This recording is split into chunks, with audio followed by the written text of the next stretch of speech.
বিনিয়োগ সম্মেলনের তৃতীয় দিন আজ রাজধানীর হোটেল ইন্টারকন্টিনেন্টালে সকালে সম্মেলনের আনুষ্ঠানিক উদ্বোধন করবেন প্রধান উপদেষ্টা ডক্টর মোহাম্মদ ইউনূস। আজ সম্মেলনের বিভিন্ন সেশনে সফল বিনিয়োগকারীদের পুরস্কৃত করা হবে এবং নবীন উদ্যোক্তাদের সঙ্গে মতবিনিময় করবেন সরকারি কর্মকর্তারা।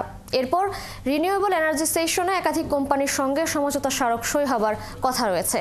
এর আগে বিনিয়োগ সম্মেলনের দ্বিতীয় দিনে নারায়ণগঞ্জের ২৫০০-এর জাপানের অর্থনৈতিক অঞ্চল পরিদর্শন করেন বিদেশি বিনিয়োগকারীরা।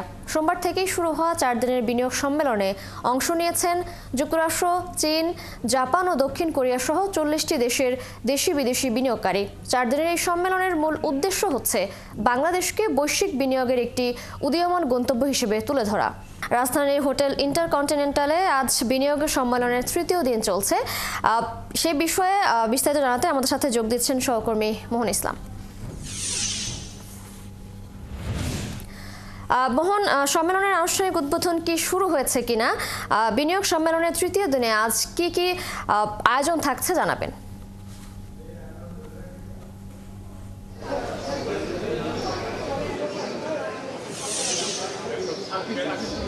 তৃষা, বিনিয়োগ সম্মেলনে যোগ দিতে কিন্তু একটু আগেই বাংলাদেশের অন্তর্বর্তী সরকারের প্রধান উপদেষ্টা ডক্টর মোহাম্মদ ইউনূস কিন্তু হোটেল ইন্টারকন্টিনেন্টালে এসে পৌঁছেছেন। আমরা দেখেছি তিনি বিনিয়োগ সম্মেলনে যোগ দিয়েছেন এবং তার আশাকে নিয়ে কিন্তু এখানে যে নিরাপত্তা হয়ে থাকে সেই নিরাপত্তার মধ্য দিয়ে কিন্তু প্রধান উপদেষ্টা সম্মেলনে ঢুকেছেন এবং প্রবেশ করেছেন এবং সেখানে যোগ দিয়েছেন।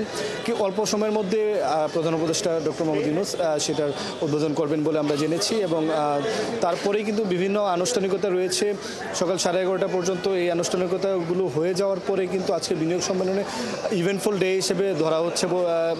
জনাব আশিক চৌধুরী, যিনি বিডা চেয়ারম্যান, তিনি কিন্তু বলছিলেন আমাদেরকে গতকাল যে আজকের দিনটা হবে ইভেন্টফুল, অর্থাৎ যারা দেশের বাহিরের বিদেশি ইনভেস্টররা এসেছেন, যারা দেশি ইনভেস্টর রয়েছেন এবং যারা এনআরভি ইনভেস্টর অর্থাৎ প্রবাসী ইনভেস্টররা আছেন, তারা আজকে বিভিন্ন কোয়ারিজ নিয়ে যেতে পারবেন।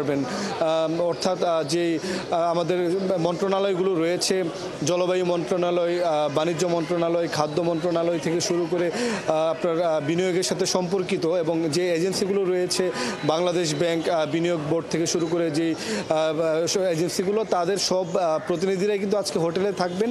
এই হোটেলে বিভিন্ন কক্ষে আসলে মিটিং রুম তৈরি করা হয়েছে।